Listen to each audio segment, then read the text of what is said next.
Ola a todos e a todas, estamos de novo aquí para chegarmonos hoxe ás cantigas de escarnio e maldicir e o que se consideran xéneros menores, non porque sexan menos importantes, senón simplemente porque conservamos menos mostras deste tipo de composicións.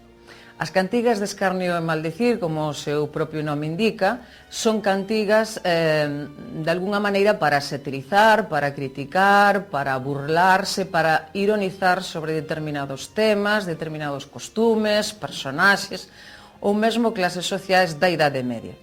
Tradicionalmente veñese clasificando en dous grupos, por un lado as cantigas de escarnio, que serían cantigas que de alguna maneira utilizan a ironía ou, digamos, a figura que se chama equivocatio, que é, digamos, palabras con dobre sentido para criticar ou satirizar e parodiar, como xe dixen antes, determinadas persoas ou determinados grupos sociais da Idade Media. E as cantigas de maldicir definiríanse fundamentalmente porque, como o seu propio nome indica, son cantigas que din mal de alguén, é dicir, que utilizan unha linguaxe directa, moitas veces incluso obscena, escabrosa ou incluso escatolóxica para burlarse, digamos, das persoas, das clases sociais ou dos grupos como pode ser os médicos, os infanzóns, etc. Tradicionalmente, estas cantigas de escarnio e maldicir veñense clasificando en distintos grupos. Por un lado, a sátira, digamos, relacionada co sexo, cos temas sexuais, cos temas dos adulterios, dos cornudos, co sexo, por exemplo, nos ámbitos religiosos, onde, como sabemos, pois as abadesas, os gregos facían voto de castidade. Entón, o tema do sexo ou das relacións sexuais é un dos temas preferidos para, digamos, provocar o riso, provocar a hilaridade no auditorio, porque estamos a falar, evidentemente, de cancións que eran interpretadas e que tiñan música. Por outro lado, temos a sátira de, digamos, de grupos sociais, por exemplo, a sátira dos infanzóns, que era un grupo social, unha clase social, vida menos, empobrecida, que presumía ou se tiña por unha clase nobre, pero ao mesmo tempo era unha clase social pobre e miserenta que non tiña apenas para vivir. Tamén, por outro lado, temos a sátira xograresca, que eran, digamos, cantigas que se utilizaban para ridiculizar ou burlarse dos xograres, sobre todo acusándoos de non ter dotes para a composición ou para a interpretación.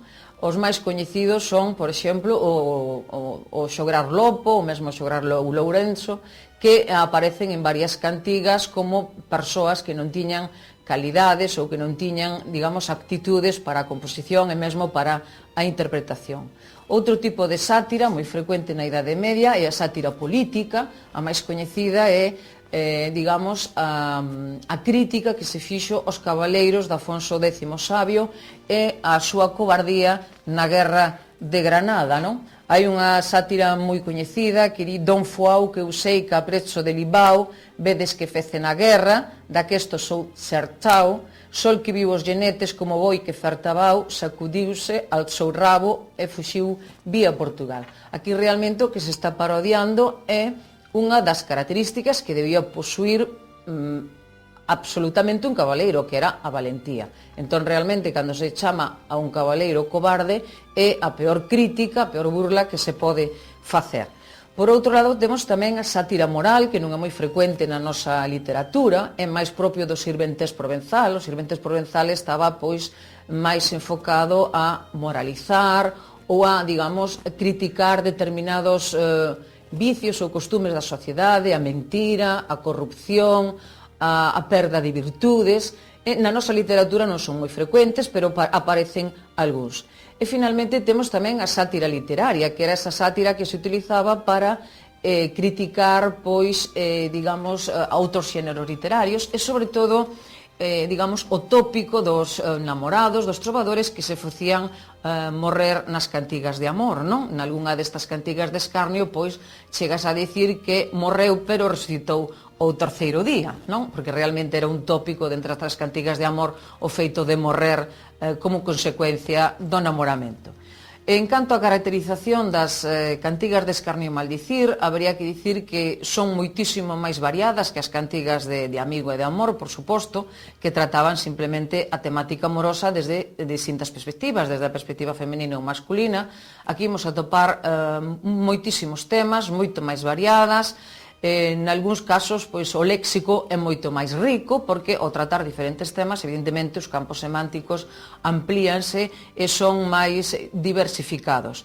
A finalidade das nosas cantigas de escarnio e maldicir é fundamentalmente unha finalidade de diversión, unha finalidade de entreter, de provocar o riso, e en moi poucos casos se busca, digamos, unha finalidade moralizante, como pasa, por exemplo, nos Sirventes Provenzal.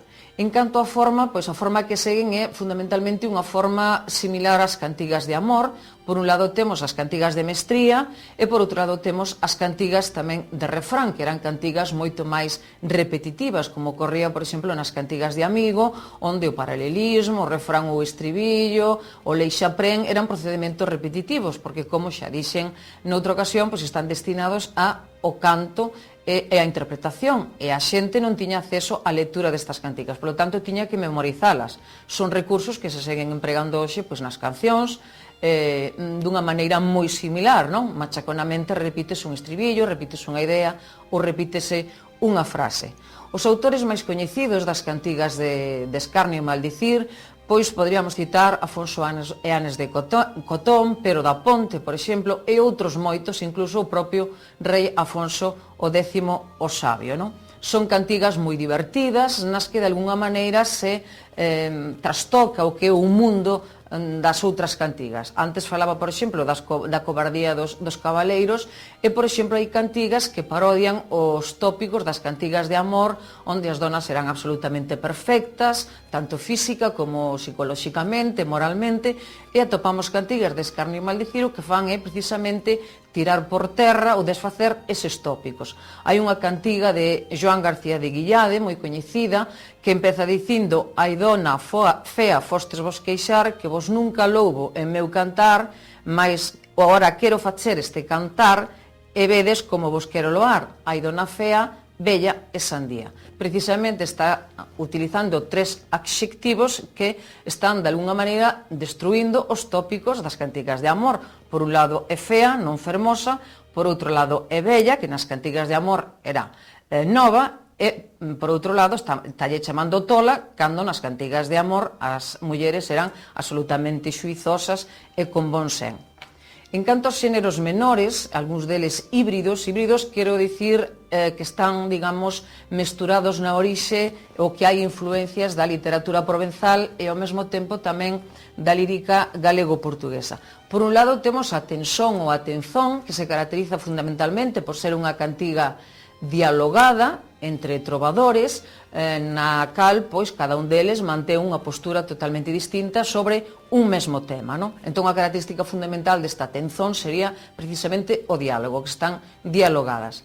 Despois temos o pranto, que, como o seu propio nome indica, son cantigas que se dedican a lamentarse, a queixarse ou a chorar a morte dunha persoa coñecida. Normalmente adoita ser o mecenas do trovador.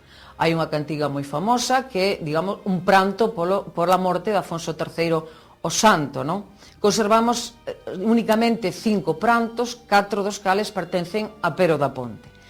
A pastorela, que para min é a cantiga, digamos, o xénero menor máis bonito, é unha cantiga tamén de influencia provenzal, pero tamén que se mestura coa nosa, digamos, lírica autóctona, por exemplo, coas cantigas de amigo, e que se chama pastorela precisamente porque a protagonista é unha pastora, e normalmente o que se produce é un encontro entre o cabaleiro e a pastora. En algúns casos chegan a dialogar, chegan a intercambiar, digamos, opinións entre eles; noutros casos simplemente o cabaleiro observa a pastora e ni siquiera ousa dicirlle nada. Hai cantigas preciosas, pastorelas preciosas. Estou, por exemplo, pensando nunha na que un cabaleiro pois ve unha pastora moi fermosa e ponse a observala de lonxe, non se atreve a dicirlle nada, non ousa dicirlle nada, e esta pastora o que fai é recitar cantigas de amigo. Vea moi triste E realmente o que vemos aí é, digamos, esa interferencia entre os xéneros, entre a pastorela, que é fundamentalmente de orixe provenzal, e a cantiga de amor, que son as cantigas que vai recitando a modo de refrán esta pastora. Hai algunha outra tamén na que o cabaleiro ousa dirixirse á pastora, ousa solicitarlle o seu amor, pero a pastora, temerosa da súa reputación, pídelle por favor que se vaya e que a deixe soa, porque realmente a xente vai pensar mal e vai pensar realmente que houbo algo que en realidade non houbo. Hai outra moi bonita, realmente extraordinaria, cando un cabaleiro pois vai a Compostela e se atopa cunha pastora, interpela, fala con ela e prometelle unha serie de regalos, se o acepta por entendedor, non? Realmente aí hai unha sensación de que a pastora actúa como unha especie de prostituta, porque acepta unha serie de regalos a cambio do amor que lle promete a este cabaleiro, non?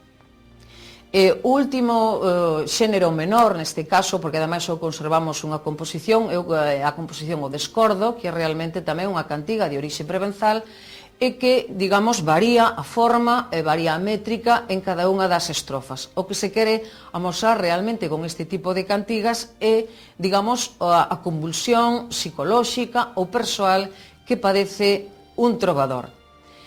E con isto, pois, damos por finalizada a intervención doxe. Espero velos no próximo programa, que falaremos das cantigas religiosas e falaremos tamén un pouquiño da prosa medieval, que, aínda que escurecida pola brillantez da lírica, pois tamén imos facer uns minutos referencia a ela. Grazas. Non pagas.